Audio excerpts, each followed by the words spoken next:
भारत जैसे देश में कोर्ट्स में जो पेंडिंग केसेस है वो ज़्यादा से ज़्यादा रिकवरी सूट्स या फिर प्रॉपर्टी के मामले हैं, और हमें ये नहीं समझ में आता कि हमें कौन कौन से दस्तावेज देख लेने चाहिए। हम आज ऐसा क्या करें कि हमें कोर्ट में जाके खड़ा ना रहना पड़े। तो ये वीडियो इसी के बारे में।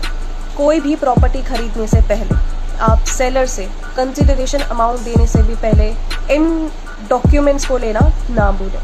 पहला है मदर डीड या सेल डीड। इस डीड में उस प्रॉपर्टी की पूरी हिस्ट्री लिखी होती है। ये प्रॉपर्टी कहाँ से किस किस के पास पहुंची और ये प्रॉपर्टी सेलर के पास कैसे आई है, वो पूरी history mother deed sale deed में होती है। दूसरी, अगर वो प्रॉपर्टी सेलर को उसके पेरेंट्स से मिली है तो उसकी रजिस्टर्ड विल तो होगी, तो रजिस्टर्ड विल लेना ना भूलें।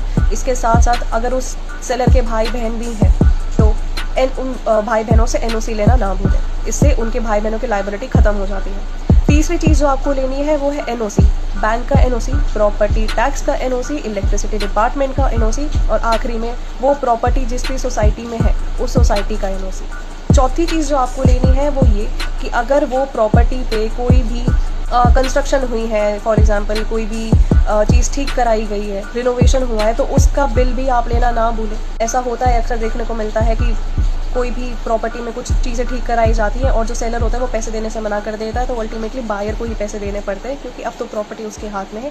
तो इसीलिए आपको यही आज करना है कि उस प्रॉपर्टी से रिलेटेड सारे संबंधित डॉक्यूमेंट्स आपको पहले ही सेलर से ले लेने हैं, कंसिडरेशन अमाउंट लेने से भी पहले।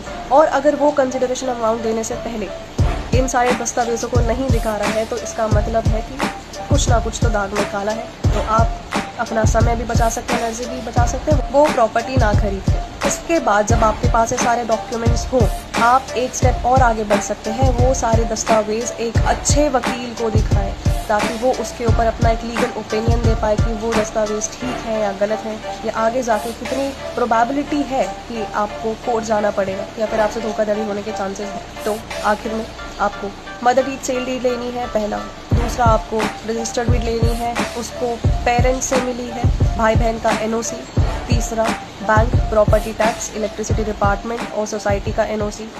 अगर उस प्रॉपर्टी पे कोई भी फिक्सचर हुआ है तो उन सब के बिल्स आपको लेने हैं, और आखिरी में आपको एक लीगल ओपिनियन लेना है किसी भी लीगल एडवाइज़र, किसी भी अच्छे वकील से। ऐसी एडवाइस के लिए आप मुझे फॉलो और ज़्यादा से ज़्यादा शेयर करिए ताकि जिन लोगों को कानून के बारे में जानकारी नहीं है किसी ना किसी तरीके से उनकी इस वीडियो के माध्यम से मदद हो पाए।